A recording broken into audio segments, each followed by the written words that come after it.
Welcome to another episode of Master Your Marriage. For over 2.5 years, we've been dedicated to delivering evidence-based practical solutions to help couples like you heal and strengthen your relationships. Because you deserve that.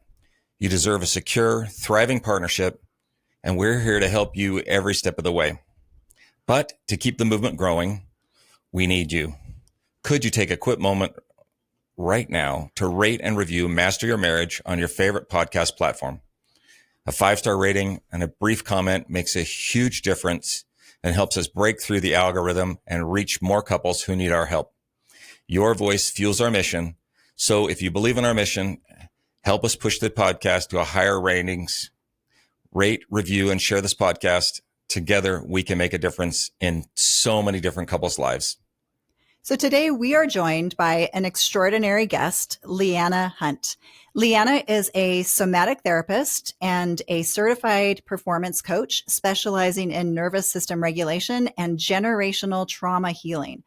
Her integrative approach blends powerful modalities like EMDR, brain spotting, evidence-based EFT, internal family systems, neurolinguistic programming, timeline therapy, and somatic trauma therapies. With a master's in clinical mental health counseling from Rocky Mountain University, Leanna is also writing her first book, which we're going to get to talk about a little bit today, where she's exploring how we release emotional and generational burdens that were never ours to carry. Leanna, welcome to the show. Hey guys, I'm so happy to be here. Thanks for having me. We're so excited for you to be here. Thanks for joining us. Yeah, this is going to be awesome. We are really excited for this conversation. And I think I want to just jump right into talking about generational patterns because I think I've shared with you privately before that in my family, one of the things I have become aware of, obviously, as Robert and I did our own relationship work, it was my tendency to quickly be critical and to use things like contempt or needing to kind of hold on to an upper hand or maintaining a superior position in our relationship, that as I really started to deconstruct that pattern in myself, I saw it all across my family. I saw it through generations back and wide. And so it's been a pattern that I think as far as what I see, I think it's probably one of those generational patterns that you talk about in your work. And so I think what I'd like to do is maybe have you just start by explaining this whole idea of generational traumas, generational maybe memories, and what are generational patterns and how might they show up in our lives? How might we recognize them? Well, I think that just what you said is a really good starting point, and we can look through at all of those patterns, even what you said with contempt, as far as the nervous system trying to make sense of our world, especially as children, when our brain development is in a completely different place as adults. We are constantly on our own journey of trying to have things make meaning and make sense. And so when we go through something as children, especially if it isn't explained to us, as we watch our parents go through certain experiences in their life, we watch them struggle with finances, with their romantic relationship, lack of communication about a variety of topics, including parenting. If there's extreme things like death, infidelity, maybe a family member goes to jail, all these things, if they aren't properly talked about for language that our younger selves can understand, then at some point we are going to make meaning of what that means for our world. Because you guys know so much about the nervous system, but 24 hours a day, we're scanning for either safety or threat. It's happening all the time. And we can see that too in research through the concept of neuroception. But if something doesn't feel safe and there isn't language to go with it, then we will make a meaning of it. And it usually comes down to something is wrong with me. Does that make sense? It does. Can you elaborate, because it's been a few episodes since we've talked about the nervous system scanning, which comes from polyvagal theory, but can you expand on that a little bit? How the nervous system is always scanning for safety? Well, if we look at like the oldest part of our brain, right, we have, it's very, very old. And I kind of like to just go back to the concept of cavemen and what were our core needs at that time. We were looking for what? Food, shelter, safety, and some sort of connection.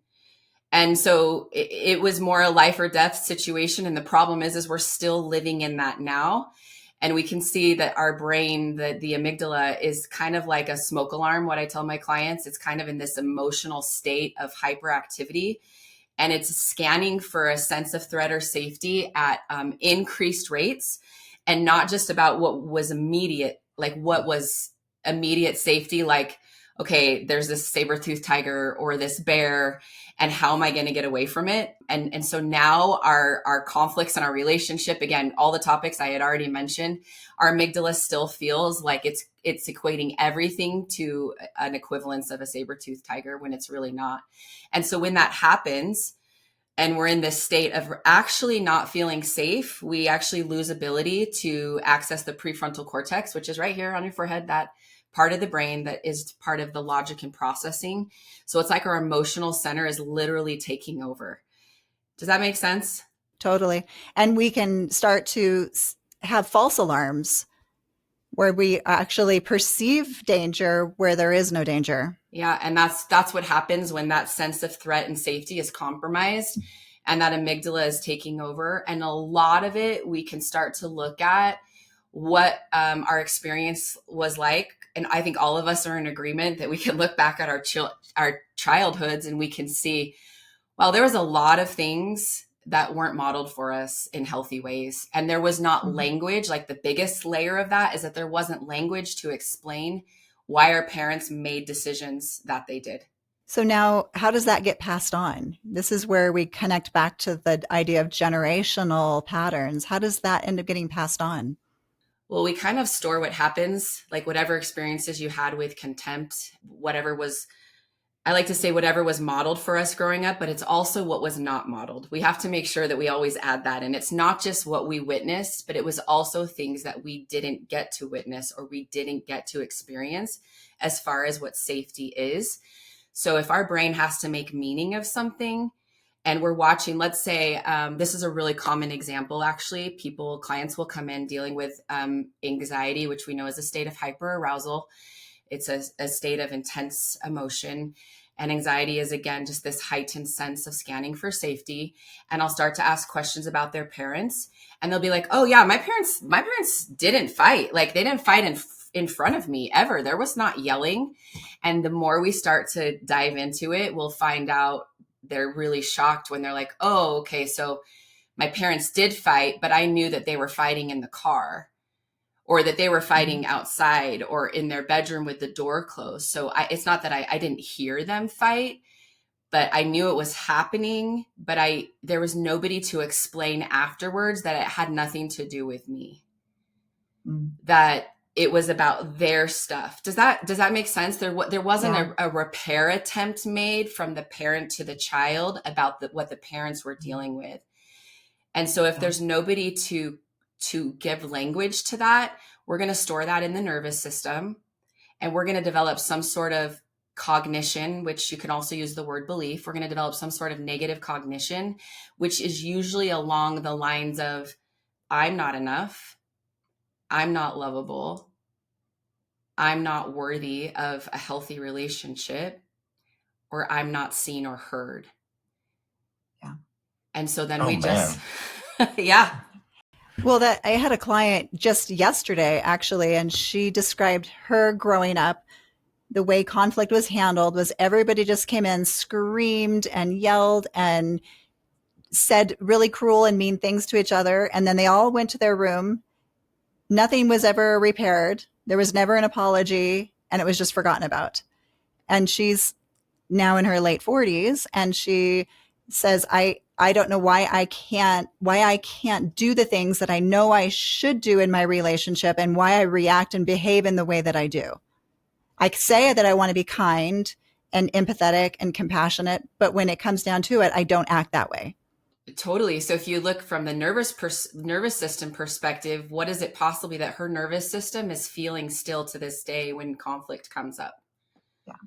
It's that she either has to fight, because that's what we do in nature. She has to fight to get hurt, to feel heard.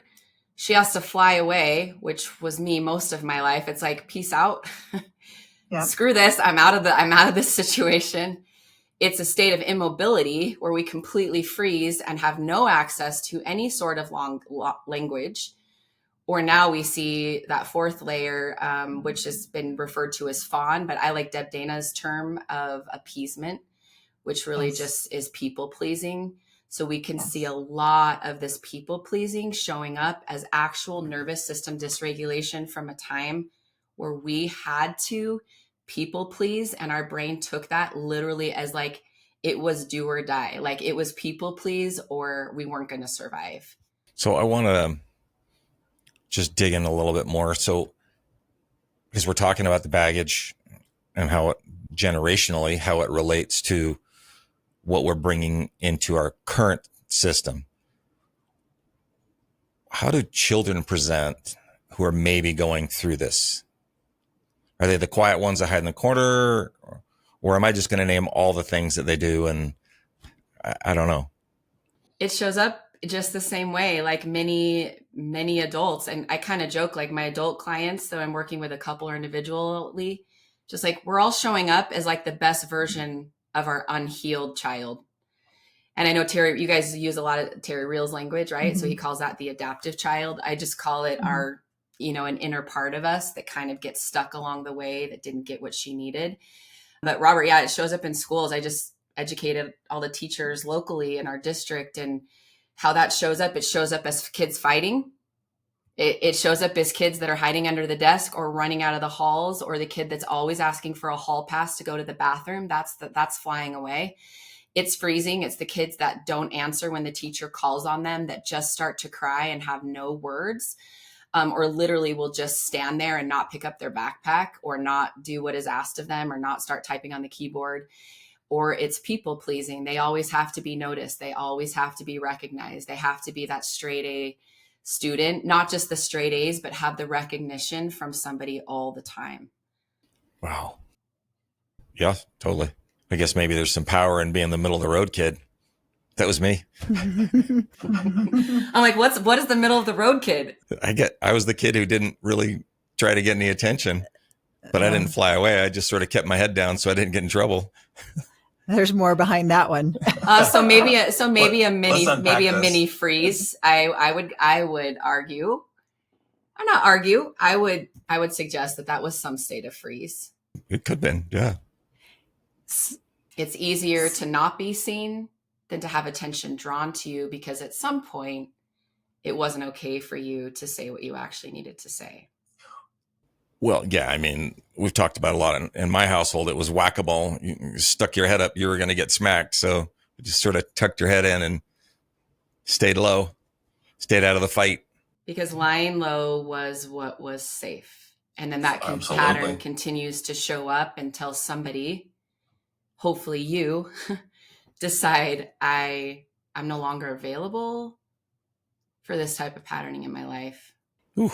So I think there's probably some skeptics listening to this. And so I know you have some great science that backs this up. So can you talk about the science behind how trauma gets passed down?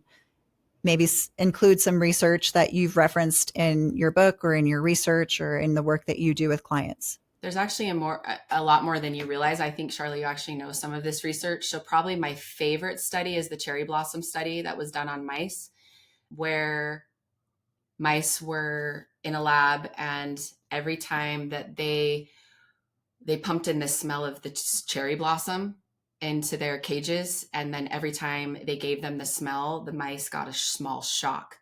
So they started to associate the smell of cherry blossoms with fear.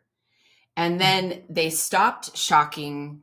A lot of people forget this part or don't know this part. They actually stopped shocking the mice this first generation and kept giving them the smell, and they still had the same fear response for the rest of their life.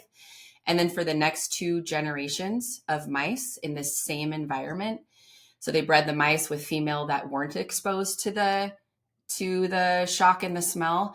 And for the next 2 generations, the mice, every time they gave them the cherry blossom smell, even though they were never shocked, still exhibited the same level of fear. Yeah. Oof.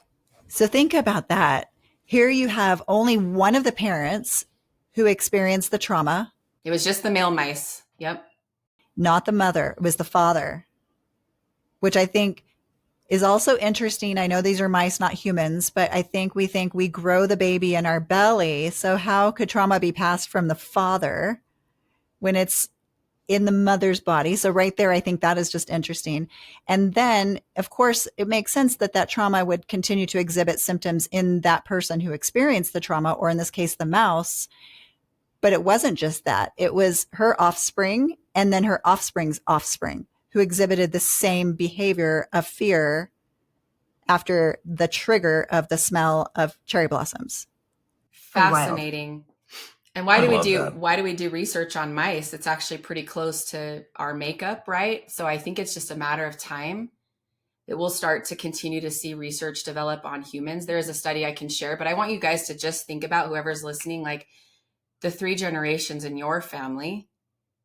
What was it that your great grandparents lived through? Like, think about just time periods, especially those of other cultures that came to the United States from other countries. At the beginning of the 1900s in America, we had that big flu that happened, and a lot of people passed away and were left to be orphans, little kids on the street. We've got the Great Depression. We've got the Holocaust. We've got several world wars. That's just here. And so if you think about those things that your great grandparents experienced, and your parents, your grandparents and your parents, and some of the stuff that you're dealing with now that might not make sense, could be pretty likely that you are holding on to stuff in your nervous system that was never healed 50 years ago. And was never yours. That's what you say. It's you. Go ahead and say it. It just is not yours to carry. Yeah. And that language comes up a lot in therapies. If this is something really interesting for you to think about, for everybody to think about, I'll say, how long have you had this anxiety? And that language that is so striking for me is, I can never remember not having it. Yeah. I can never remember not having that. So you mentioned wars, the Holocaust. I know there's some additional research maybe you can share regarding Holocaust survivors.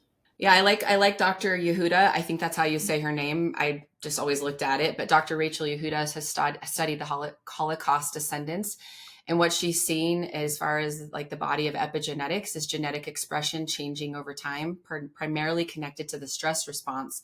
So that descendants of these Holocaust survivors were still experiencing. They had this change in their this epigenetic change, and it's actually in the FKBP5 gene that is linked to stress that was passed down as well. And that's not surprising, because we've worked with a number of people who were, I guess, descendants of Holocaust survivors. We have, and they were very attuned and aware of all of that generational traumas, patterns. Yeah. And it didn't make any sense to me. I'm like, why are you all bound up in that? But then as we studied it and I learned more, I'm like, oh man, that's crazy. Especially that stress response on the gene that you mentioned that I don't remember. Well, her research is all over. I think was she at Mount Sinai in New York? Anyway, her research is all over online. And she's written quite a few articles and stuff. So if you're interested in epigenetics, I highly recommend looking at her stuff. We can link that in the show notes, right? We sure can. Yeah. I think there's also, and correct me if I'm wrong, I think they've also done studies, and maybe it's her that's done this research, but I think there's studies also on the trauma of 9/11. Is that right? Yeah, I don't know anything specifically, but if we find it, we can put it in the show notes as well. Okay. So let's connect this up to relationships, because our audience is couples, and I know you work with couples. And so now I'm thinking, okay, here we have, going back to the mice, you have a mother mouse, a father mouse, only one of them has experienced trauma, and they have offspring who has the same trauma response, who has offspring who has trauma response. Now I'm imagining, what if you have two parents who both have experienced traumas, and how that is now, I don't know, how is that creating issues in their relationship and then also in their parenting of their children? So I guess my question would be, how do these generational influences affect the way partners interact with each other? It just shows up as that two dysregulated nervous systems in the room instead of one dysregulated nervous system in the room. Exactly. And so both of us are carrying these stored responses. It's really fascinating. I love the book. It Didn't Start With You. And Mark Wallen talks all about this. But when we experience something traumatic, we actually are supposed to have a healthy release to work through the trauma. And that can be even, and when I say trauma, my definition of trauma is adopted from one of my colleagues, Quinn Stevens, but it's a high level of nervous system impact with a low level of conscious understanding. So when our nervous system is overloaded, then that's when I say the word trauma. So that can really apply to even getting yelled at by a teacher at school. If you're a kid not having a friend talk to you or sit by you on the bus, it can be a time your parent was mad and it had nothing to do with you. The nervous system, if it feels like it's in a state of trauma or, again, what is survival, it is actually supposed to do things like physically shake. It's supposed to make primal type sounds. It's supposed to have a release of that trauma. And if we don't get to have that full process, which most of us honestly in childhood have not, because we were told to what? Be quiet, sit down. This has nothing to do with you. You're being such a baby. You're overreacting. If that was modeled for you, then chances are that got stored in your nervous system. And so that just creates dysregulation continually over time and shows up a lot as anxiety and depression. So then when we have two nervous systems in the room that don't feel safe, that amygdala in the brain is taking over, that prefrontal cortex goes offline completely. And then you have two dysregulated 8-year-olds trying to fight and trying to resolve something. And can we ever resolve something from a state of, if you were really having to run from a saber-toothed tiger, would you be thinking, I wonder how I can resolve this conflict right now with my partner?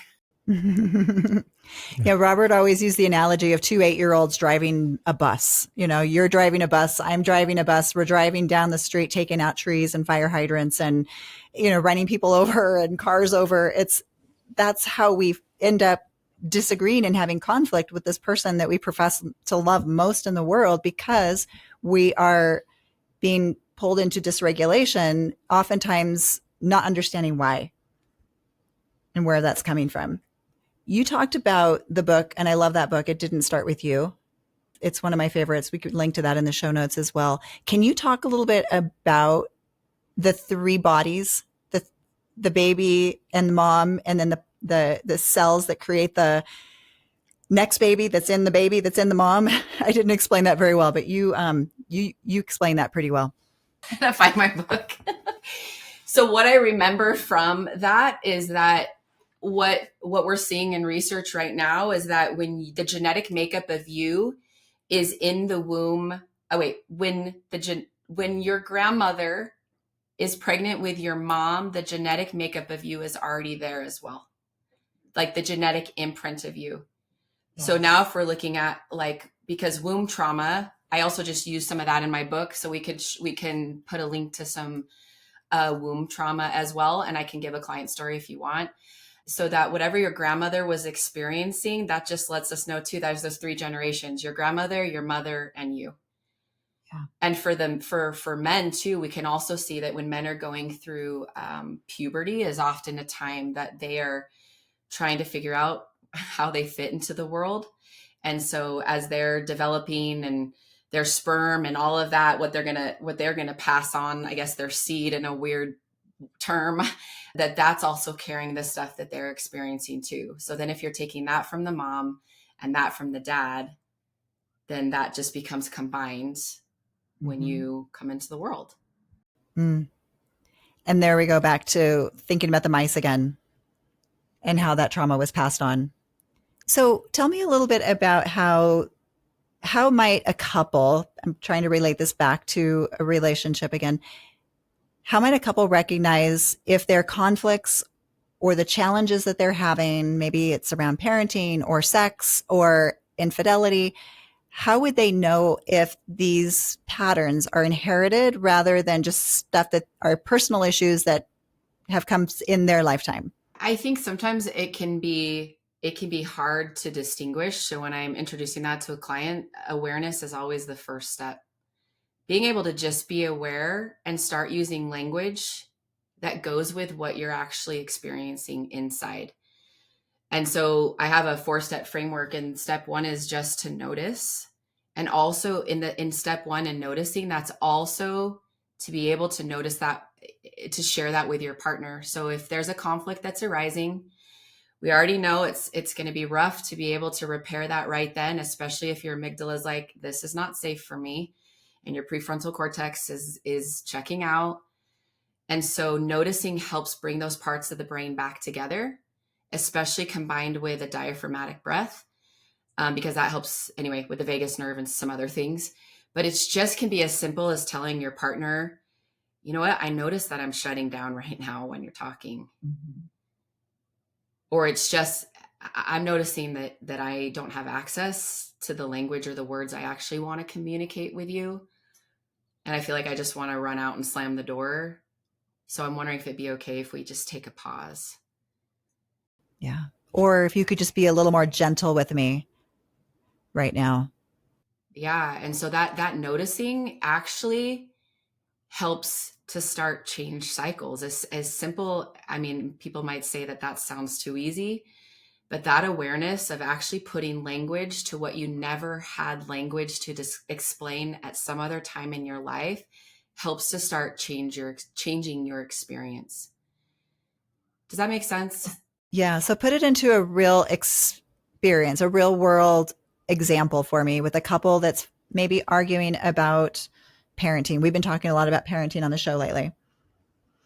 So mom says mom's more of an emotion coacher, and the child is upset, and the mom says, it's okay to be sad. Let's talk about it. Let's find some solutions to why you're feeling sad. And the dad's like, it's not a big deal.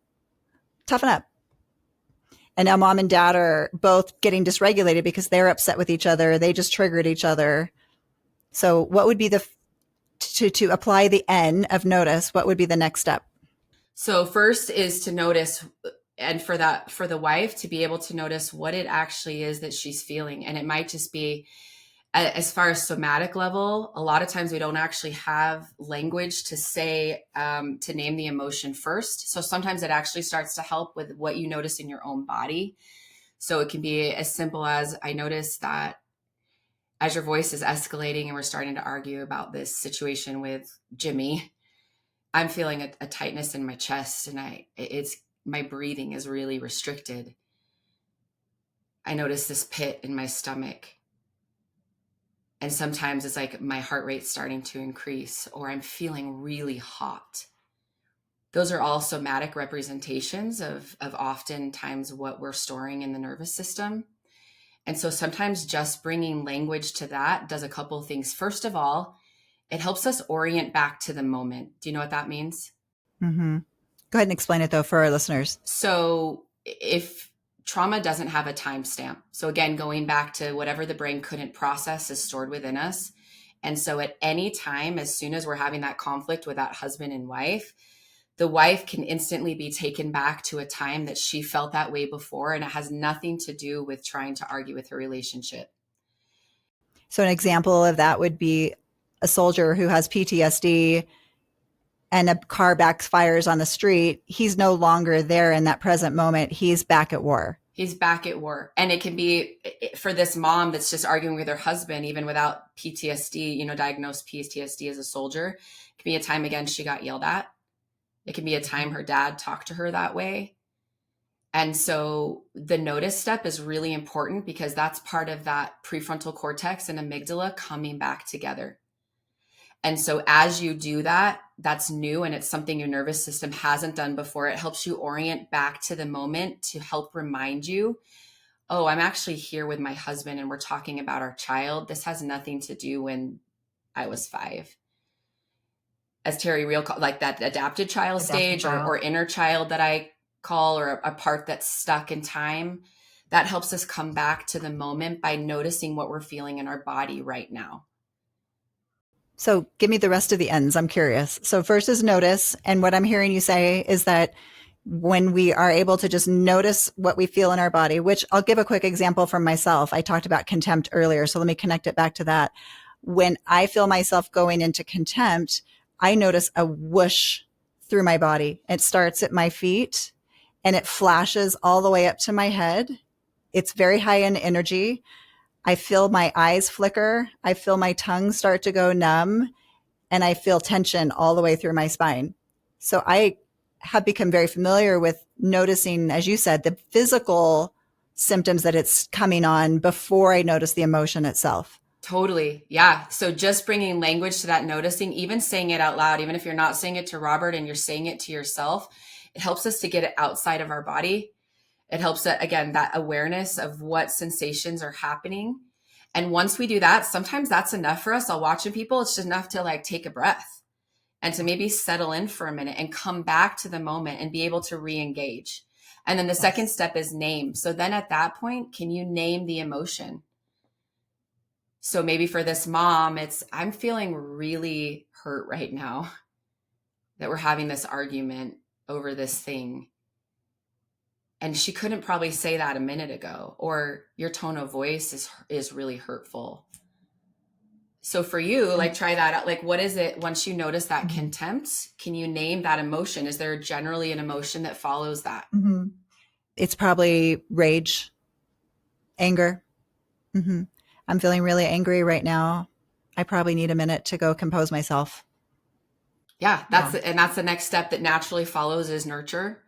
So it's how can you offer compassion? This is where self-compassion is so important because we can't control our partner's nervous system. You guys know that.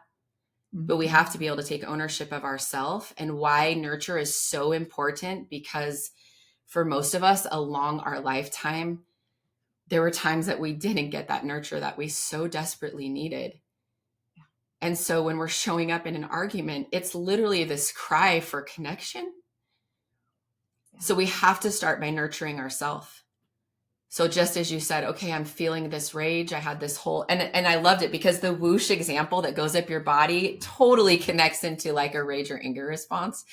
Yeah. So then being able to name it and then say, it's almost like I love you so much that I need 5 minutes to be able to like regulate myself so that I can come back and be present with you. That's the hardest part, I think, for people to own their own response. We talk about that, and I just love how clearly you've articulated that. Like, your response is your responsibility, and even just nurture that. Yeah, I love that. I think that it's important to remember not to hate that part of us. We can't hate that part into getting better or growing.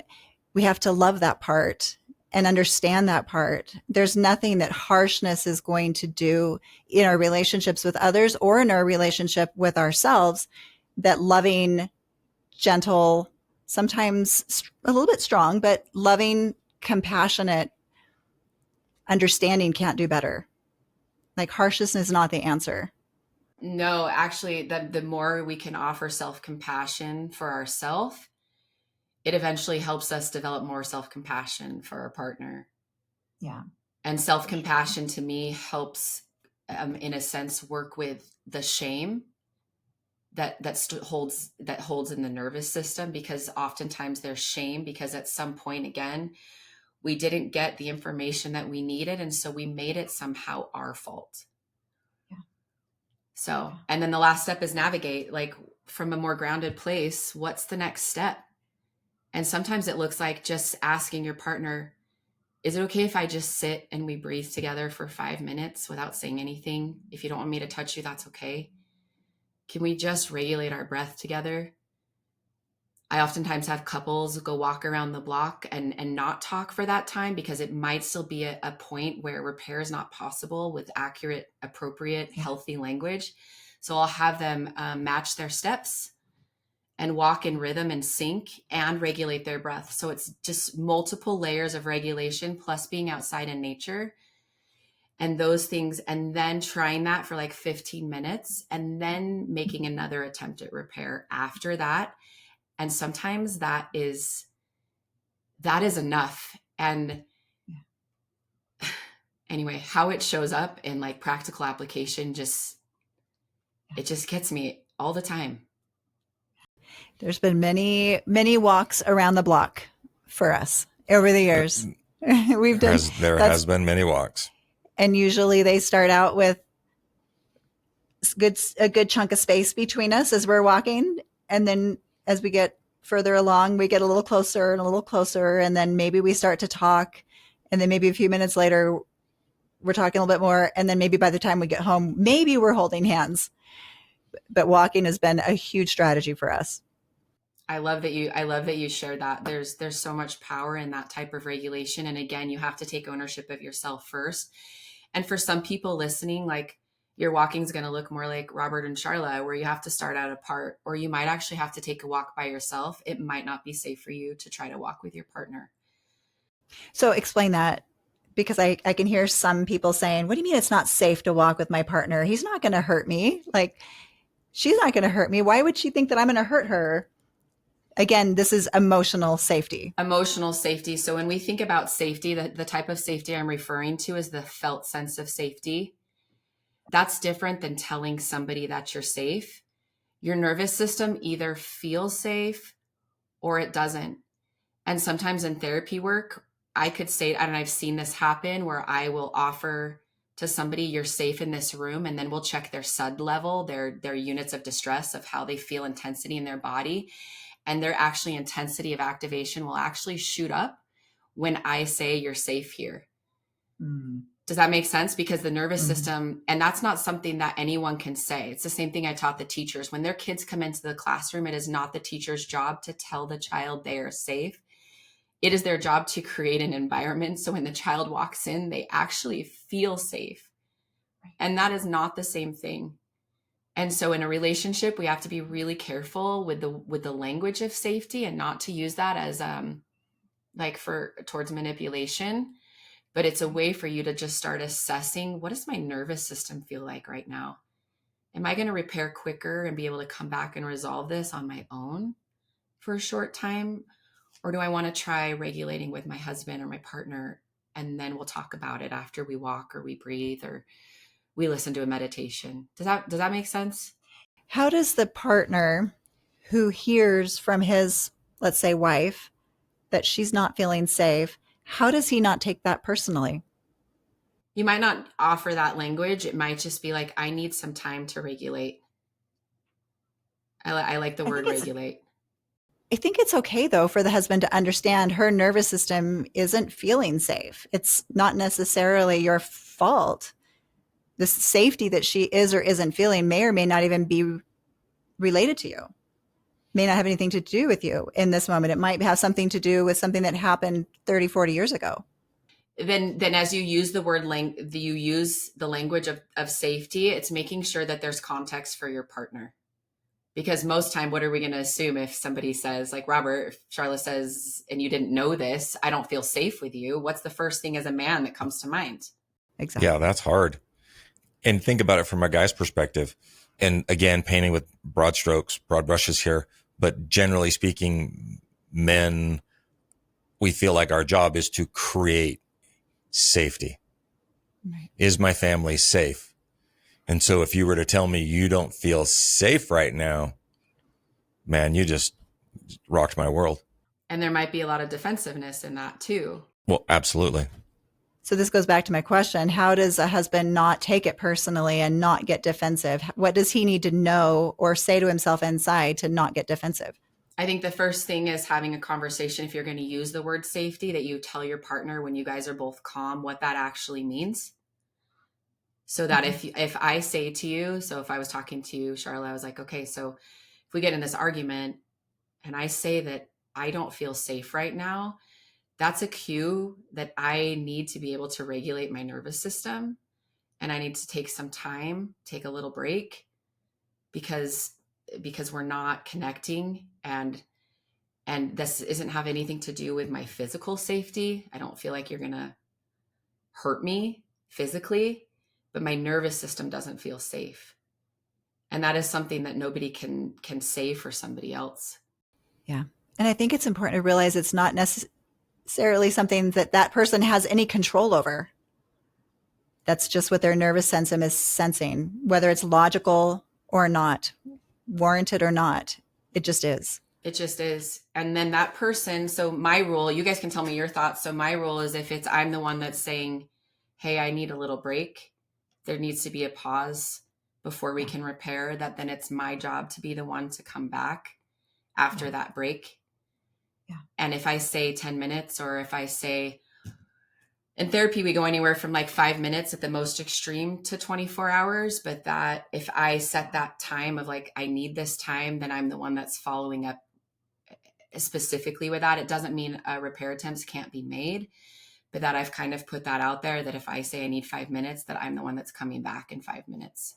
And the reason why that's so important, Robert, you can share your experience with being on the receiving end of being asked to take a break and having the person not come back, what that used to do to you back when we were in the early stages of our marriage. Yeah, I mean, I've had a lot of abandonment issues. And so when, let's take a break, to me meant we're going to get a divorce. But it absolutely meant that. And so I was doubling down. I'm like, absolutely not giving up on this relationship. So I would stay in the fight, cue those words, would stay in the fight, stay flooded, stay, Dysregulated. prefrontal cortex offline, lizard brain running the show, can't hear, can't think, can't take new information, but I can get louder. It's hopeless. Mm-hmm. And so what works best for you now when Charla's like, I need a few minutes? What's the best way that she communicates that for you? So I think it's twofold. And I love the question because I wanted to get to it. I think whichever partner you're, whether you're husband or wife, or you're the one that needs a break, take responsibility for your emotions, right? This is not about you. This is just me. And maybe have a conversation about old triggers and past traumas. Like, this is really just bringing up some stuff for me. And I'm feeling a little dysregulated. I just need some time. And I'm going to set the time 10 minutes, 2 hours. We'll come back. Let's talk about this when we're both online. Prefrontal cortexes are working. We can have a great communication, and we can laugh about how dumb it was, this disagreement that we had to begin with. Yeah. And if one of the other things I think is super important is that if we decide it's going to be an hour, yes, that we come back at that hour point and we honor what we said, so that someone who does have an abandonment wound, like Robert, who is now at an hour and 10 minutes freaking out that I didn't come back, right? If I'm not going to come back when I said I'm going to come back, that I at least text him if I can't talk yet, or I come in and say, I know it's been an hour, but I need another 30 minutes, and reset that end time if I need more time. Yeah, that's powerful. I'm on board with all of that. It's powerful. So I'd love maybe to hear a client experience or a story or a personal anecdote of some sort of what can happen when couples or an individual within a relationship starts healing these inherited generational patterns, what you've seen. So I'll share two very, very brief. So one I can share because this client's given me permission to write about this story in my book. She is actually a teenager. So I started working with her when she was 14. And it was that story of, I've had this anxiety as long as I can remember. And I do a lot of IFS parts work. And so, which is again, kind of like that adaptive child concept. And when I started working with this anxious part of her, I started to see that, or she started to see over time, that this part has been with her since she was in her mother's womb. 14 years old. She's telling me this. Okay. And so my mind is like, I'm just like there for it, like just waiting for her to go through this process as I just kind of ask guiding parts, IFS parts questions. And she gets to this point where she realizes that this part doesn't want to be so anxious anymore. And so we always find a way to take the part to a place that feels safe. So it would be like your 5-year-old self. If you didn't feel safe, where would you want to go? And she took this part, this anxious part, to this beautiful field. And there, like, it was very detailed. Like the sun had to be setting. There was like a breeze. And she started sobbing, this cute 14-year-old. And she says, wow, this part looks like my aunt. And, or she said, she is my aunt. And I just sat and let her talk, and come to find out that when she was in her mother's womb, her mom lost her sister to suicide. And this was the aunt. This had been the anxiety her entire lifetime that her mom had carried from losing her sister. And so my client was able to let this aunt just thrive in this beautiful meadow, and she wanted to stay there. And I've checked back in with her. This was over a year ago, and she's just, her anxiety has changed significantly after that day. Wow. So That's if we powerful. think about that and that impact, how that shows up in relationships, right? Like that anxiety was not hers to carry. And then briefly, just in couples work, the biggest thing that happens is it's hard to fight with somebody if one person no longer is there to fight with. So when one person in the partnership will usually adopt the nervous system coping skills maybe faster than the other partner. And so let's go with a partnership that's usually really ready to like fight, go at it, like have a brawl, like rage fest.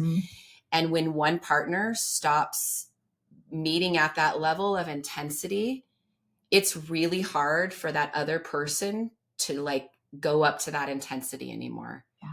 And because we dysregulate each other. Yeah. So it can feel very off-putting for that partner when their partner is no longer there, the same match in the fight. They don't have their gloves on anymore. Yeah. And so what I just witnessed a few days ago of, we're talking about a tense escalation generally, is that one partner decided and used the language and the 4 steps and try to actually apply that and said, you know what, I'm not going to be available to be talked to this way. You're clearly dysregulated, and I'm not going to take that. And what you're saying is really hurtful. So I'm actually going to back out and give myself a timeout and give you a chance, an invitation to regulate your own nervous system. And when you're ready to talk and you're in a place that's calm, I'm going to be available, and I'm going to be right here for you. And in less than 24 hours, there was a massive repair made, and she didn't like it. She didn't like it that he had said, hey, I'm going to take the break first, because then he was no longer there to fight with. Yeah. And so that stuff like that happens quite a bit. I love that. Lost her punching bag. Yeah. Okay. Dang it. No more fight. So give me some more. The 4 N's. Can you say them again? Yeah. Notice, name, nurture, and navigate. And we can't create any change without being able to first notice that there's something that's needs to be shifted. Would you say that would be the best takeaway for couples from this episode today? Or are there any other steps you think couples can take to create a healthier legacy and not pass these patterns, these generational patterns, on to their children? I would start with that. I actually have, can we send a handout to everybody? Could they access a handout? Okay. So I'll have a handout for you guys in the show notes that you can work through with your couple. There's a scenario about dirty laundry that you guys can look at and see how that applies to you, with some practical steps, and then some nervous system skills that you guys can use individually or as a couple. And a quick reminder, I'll end with one. One of the best things you can try right now is just to notice what your mouth is doing when you're arguing. Is your mouth is your mouth opened or closed? And think about if you actually had to run for your life from a bear, would your mouth be opened or closed? What would it be doing, Robert? It'd be open. It'd be open. So our mouth being open sends that signal to our brain that we have to fight, fly away, freeze. Okay. So the quickest thing you can start to apply right now is just to start breathing through your nose and having your mouth closed. And as soon as you start to feel escalated, to see if you can bring your mouth back to a place of closure, or at least be able to have it be a straw breath where your mouth is only open enough to breathe in and out like a straw. Because the closed mouth breathing helps that amygdala and prefrontal cortex come back online. It helps settle us really, really quick. So that's the first thing I want you guys to notice is, what is your mouth doing when you're starting to feel dysregulated? Cool. I love that. Anything else you wanted to say today that you didn't get a chance to say? Any other thoughts or lasting advice, final words? No, I just a huge thank you to you guys. Like, you guys have really just been a catalyst for the change in my own life and my relationship with my husband. And like, I will be forever grateful for that work years ago. We were talking the other night that it's like hard to imagine like life even getting better than where it is right now. And now having these nervous system skills, applying them with my husband, having him wanting to learn them, like, I can't think of anything better. So I just love the work that you guys are doing, and so proud of you guys. And thank you for having me be here. Oh, thank you. That was awesome. We're proud of you as well. And all the work that you're doing and your book that is coming. Tell us about that. When's it coming? When can we look for that? And how can people get in touch with you? Okay, that's a really good one. I'm in the middle of redoing my website. So the best way is just to follow me on Instagram, Aligning with Leanna. So if you guys can post that there, and then once my new website is up, it will be there, and hopefully launching a podcast on the 4 Ns and on all the concepts of my book later this fall. And hopefully the book will be out next May or June. Fantastic. So excited for that. That's so awesome. Well, so thank you all for being here today. And as you go into this next week, remember, be kind to each other, put each other first. Remember, it's the small things done often that have the greatest impact. Until next time.